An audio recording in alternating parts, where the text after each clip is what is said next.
What's going on, DIYers? Today we're going to be doing maintenance on the ES4 Bosch water heater that I have for the past 3 years. I know I haven't posted a video in regards to it, but I've been consistently replacing the anode rod every 4 to 4.5 months. I used to buy the anode rod from Amazon, where you just screw it into the remove the old anode rod and then you put the new one in. But that one was going for, how much was it, like $24, and that only lasts for about 3 months. This one here is the anode rod that I purchased from Amazon. This is actually for the RV water heater. It's called Ozak. This one I used to pay like 14 bucks for 2 pieces of these.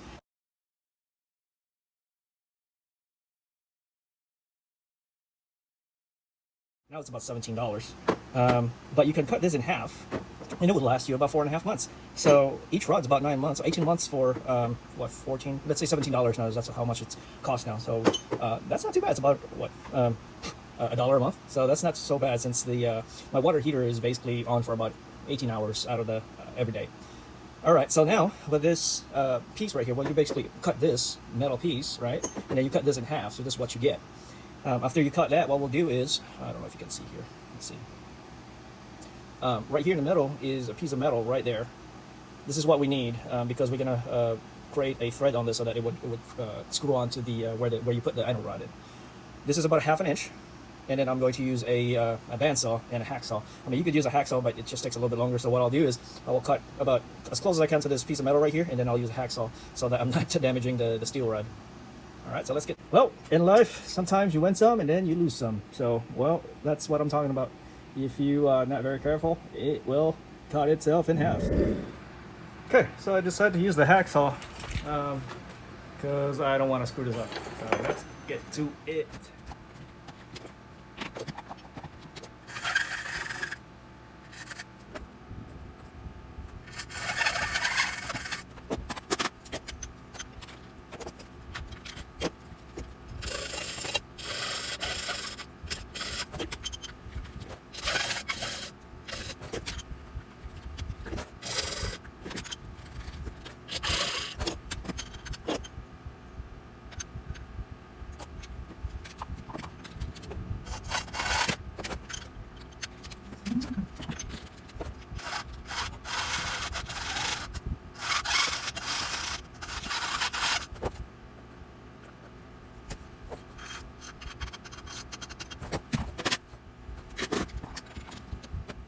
M4.7.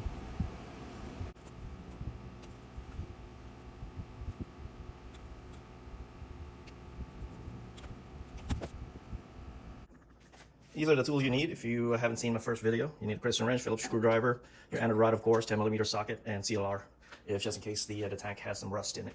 So when we get down here, make sure to disconnect the power line. It's on here, it's disconnected. And then now we're going to run the water, place it on hot, let it run until it is cold. So while that is running, we are going to disconnect this ground that I mounted because I've seen online that it helps with preserving the anode rod for some reason. I don't know if it does help. From my observation, it doesn't, but it's there anyway, so I just leave it on. We are going to need a flat head on this one or something to pump this out. It's right here. Should come off. Then there's a screwdriver, small screw right over here, and this thing should come off. Alright, then there's 2 screws right over here, top and bottom. I'll do that.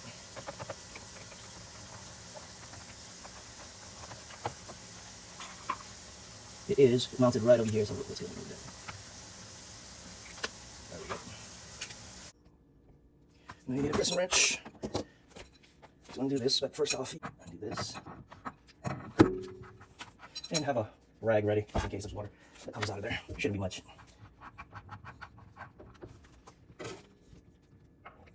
Have it secured somewhere, and it's out of the way.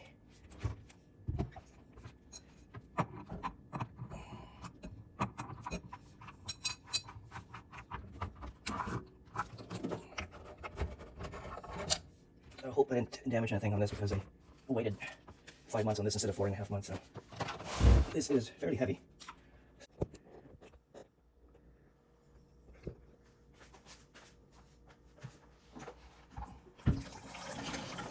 Open this up, it will make the emptying of the tank a lot faster. It doesn't seem to be yellowing, so it's a good sign.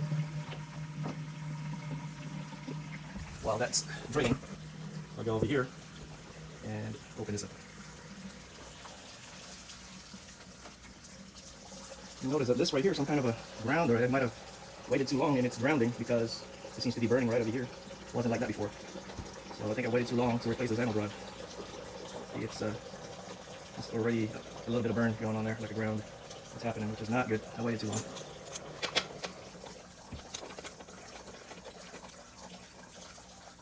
If you have one of those pickup magnet tools, it would help as well, just in case you drop a nut or one of these lock washers.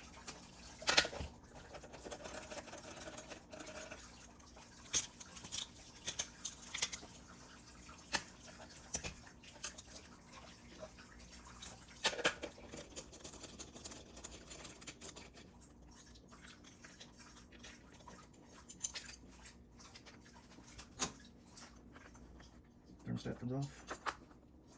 Get out of the way. And they should come off.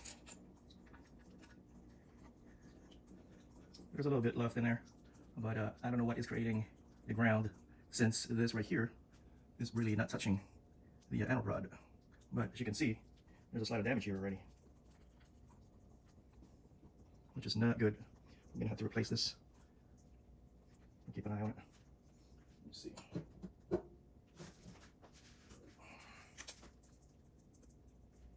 There's of course, a whole bunch of gunk in there.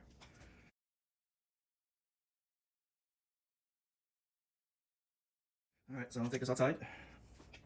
Take this off so I don't lose it.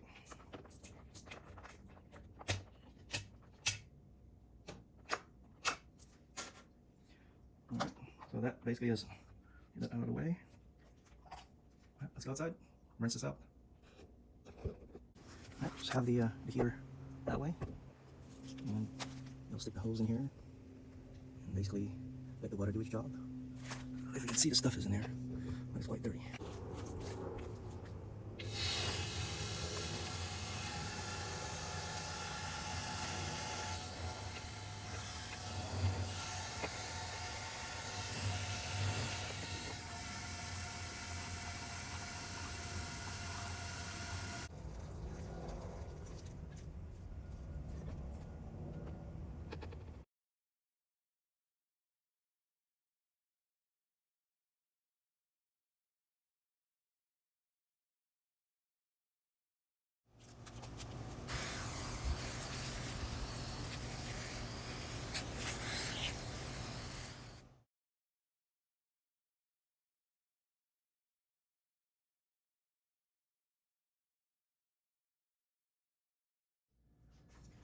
All right, so I think what I'm going to do from here on out is on the next change, I will be changing it in 3.5 to 4 months max, because I think the mineral buildup right on this thermostat here, or over here on this heating element, is getting closer to this area here.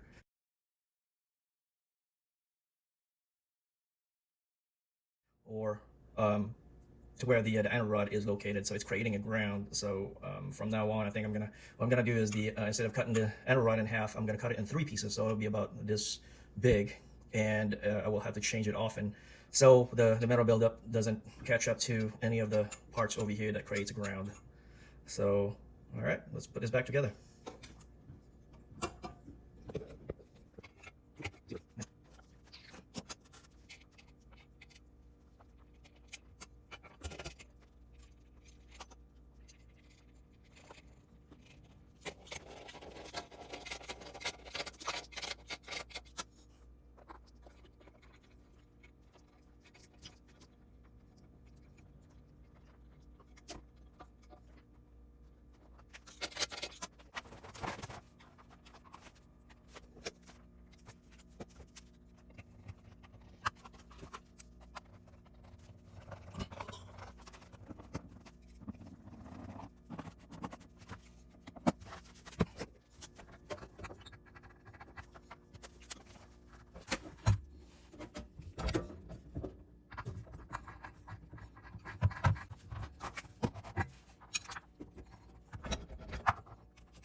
All right, so when this is filled up, what you do is because the water is coming over here, and the tank has this dome like this. Sometimes the air gets trapped right around this area, and then when you have air, it will create rust. So what you'll do is tilt it towards this side here and move it around. See, you hear that? That's all air coming out of there. So just basically move this around.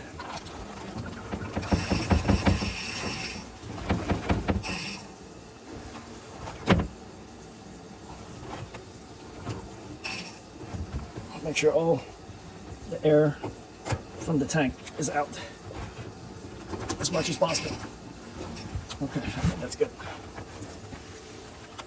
All right, so now shut that down and check for leaks.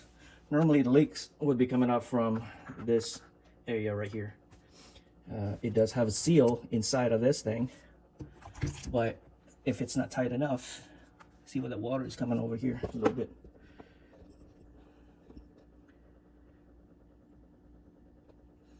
You see that?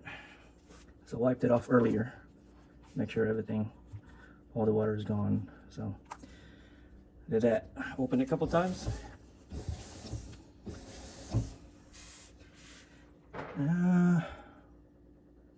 Looks good to me, but tighten it just a little bit. Okay. Excuse me. So now I'm gonna have to wait about an hour, and then after that about 6 hours, and then 12 hours, and then a day. Just keep checking on it to make sure nothing is leaking.